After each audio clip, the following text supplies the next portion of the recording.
Bonjour à tous, j'espère que vous allez bien. Alors, après avoir parlé de l'intégration des énergies renouvelables dans le domaine du bâtiment, aujourd'hui, on va jeter la lumière sur l'intégration des énergies renouvelables dans la mobilité. La mobilité qui concerne le transport, que ce soit le transport routier, le transport maritime, le transport ferroviaire, ainsi que le transport aérien. En ce qui concerne le contenu de ce cours, on va parler sur comment réduire la consommation d'énergie. Deuxièmement, on va jeter la lumière sur le véhicule électrique. Ensuite, on parlera du transport ferroviaire, le transport maritime et finalement, on abordera le secteur aérien. En ce qui concerne la première question qui s'impose, comment réduire la consommation d'énergie?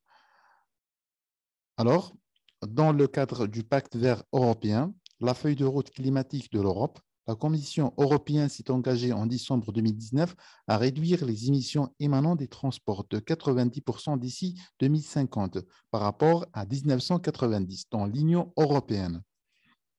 Selon l'ADEME qui est l'Agence de transition énergétique en France. Le secteur des transports représentait 33% de la consommation d'énergie finale en France en 2015 contre 29% en 1990. Et dont les 4 sur 5 sont dus à la route. Elle est également le principal émetteur de CO2, avec 39% des émissions totales de gaz à effet de serre. En outre, 90% des émissions de particules primaires et d'oxyde d'azote liées au transport routier proviennent des véhicules diesel, provoquant environ 48 000 décès par an et de 20 jusqu'à 30 000 milliards d'euros de coûts de santé liés à la pollution atmosphérique. Alors, à travers cette lecture, on voit très très bien que les pays européens sont en train de travailler pour lutter contre les émissions de gaz à effet de serre, parce qu'ils savent très très bien que le transport vient en première position en termes d'émissions de gaz à effet de serre et le deuxième consommateur d'énergie après le secteur du bâtiment qu'on a évoqué la dernière fois. Et aussi, le deuxième point, on voit très très bien que cela a des répercussions sur la santé des êtres humains. Parce qu'une ville polluée, c'est synonyme à des problèmes de santé. Vivre dans une polluée, c'est-à-dire avoir des maux de tête, avoir des irritations des branches. De toute façon, ce sera plusieurs maladies qui sont dues à la pollution des villes. Afin de lutter contre le réchauffement climatique, il est essentiel de prendre des mesures pour limiter la pollution des différents modes de transport. La mobilité est à la croisée d'enjeux majeurs pour les questions de développement urbain et territorial, mais touche également les enjeux socio-économiques. Aussi, les transports sont-ils un des domaines où la recherche pour des carburants moins polluants ou des solutions d'électrification est permis les plus actives. C'est-à-dire que de nos jours, on essaie de trouver d'autres solutions, on essaie de trouver d'autres carburants au lieu d'utiliser des carburants qui sont d'origine fossile. Et nous savons très très bien que les énergies d'origine fossile sont épuisables. Viendra le jour, il n'y aura plus de pétrole, il n'y aura plus de gaz. C'est-à-dire, de nos jours, il faut trouver une alternative, il faut trouver des solutions concrètes pour trouver un biocarburant à base, par exemple, de ressources végétales. Euh, alors, l'illustration qui se présente maintenant, elle met en exergue les émissions de CO2. Alors, vous voyez très, très bien, la barre de gauche présente la moyenne pour le mode de transport. Celle du milieu, elle présente les déplacements à courte distance, et celle de droite, elle présente les déplacements à longue distance. Alors, qu'est-ce qu'on lit à travers cette illustration? On voit très très bien que la voiture vient en première position. C'est les voitures qui génèrent plus de pollution par rapport le moyen de transport le bus et par rapport le train. Et à travers cette illustration, on peut tirer une leçon, c'est que de nos jours, il faut travailler sur la voiture particulière ou bien la voiture de tourisme.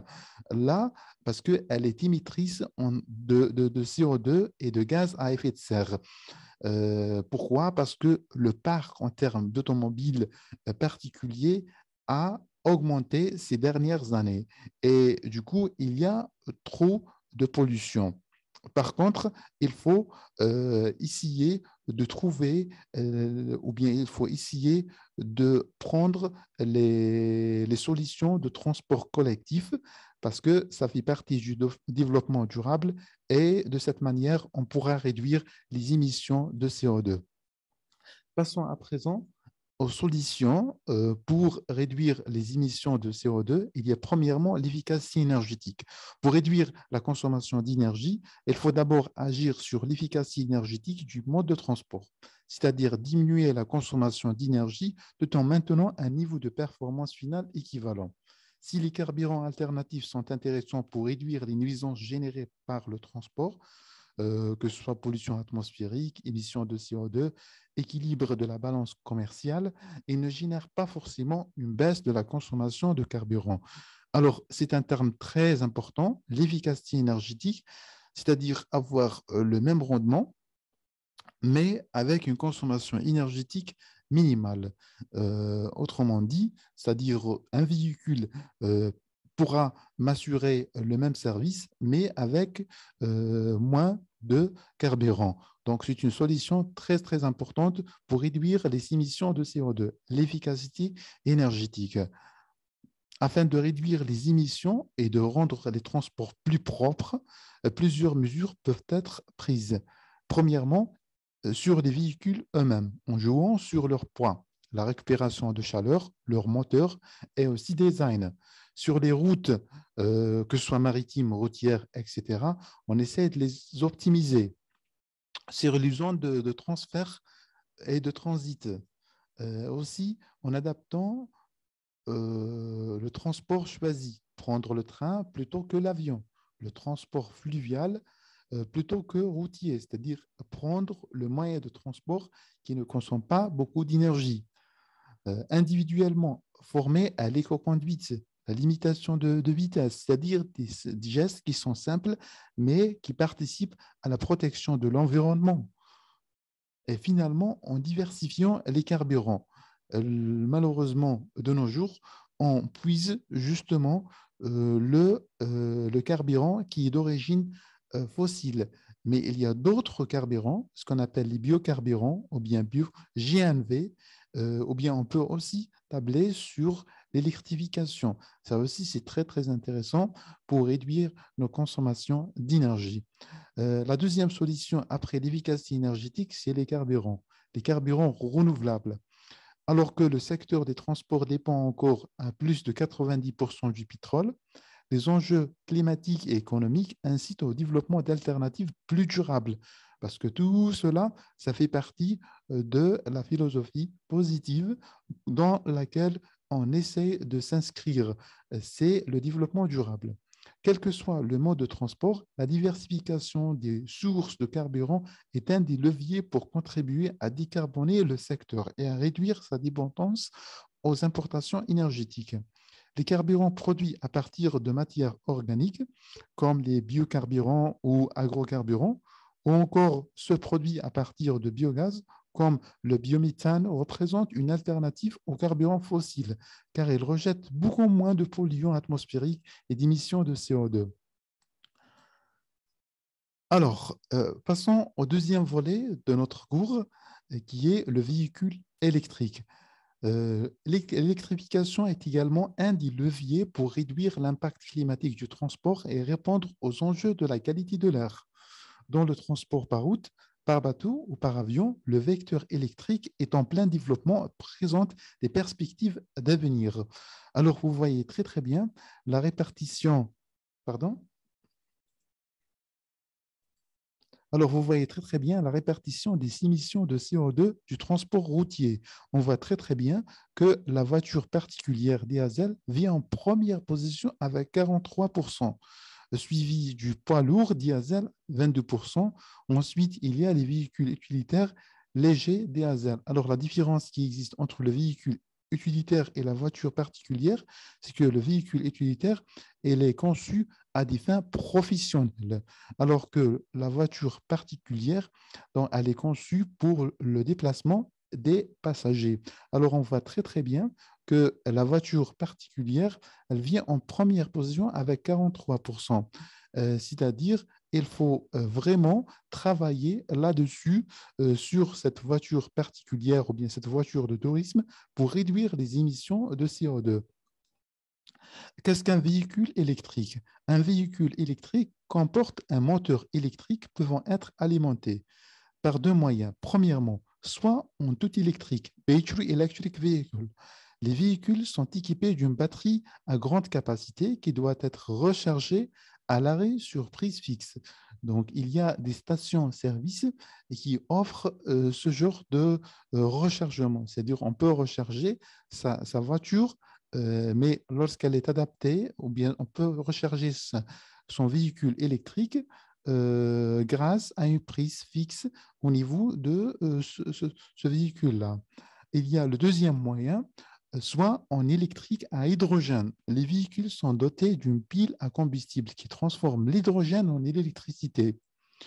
Les avantages comparés au véhicule thermique. Le véhicule thermique, que le véhicule ordinaire qui consomme un carburant issu suite à des transformations des énergies fossiles, des ressources fossiles.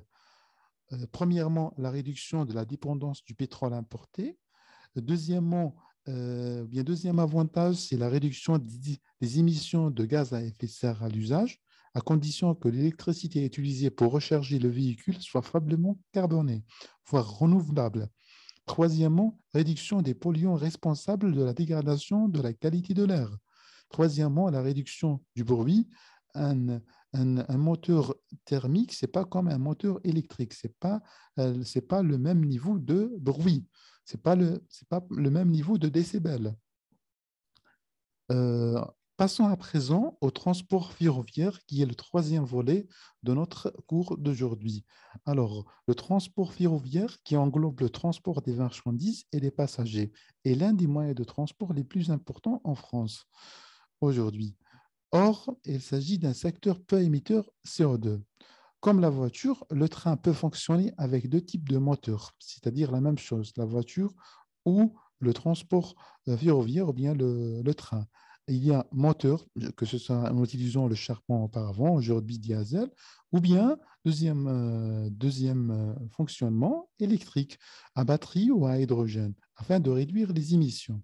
L'industrie ferroviaire a souvent fait l'objet de recourir aux batteries électrochimiques, trains électriques à batterie, mais plusieurs entreprises parient sur les avantages de l'hydrogène, autonomie, temps de recharge, etc., notamment dans les configurations territoriales particulières, électrification très coûteuse.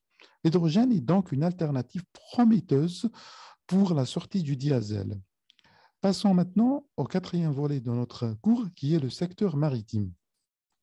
Alors, au contraire du transport aérien, le transport maritime était autrefois un mode de transport ne générant pas de CO2, puisqu'on naviguait à la voile grâce à la force du vent.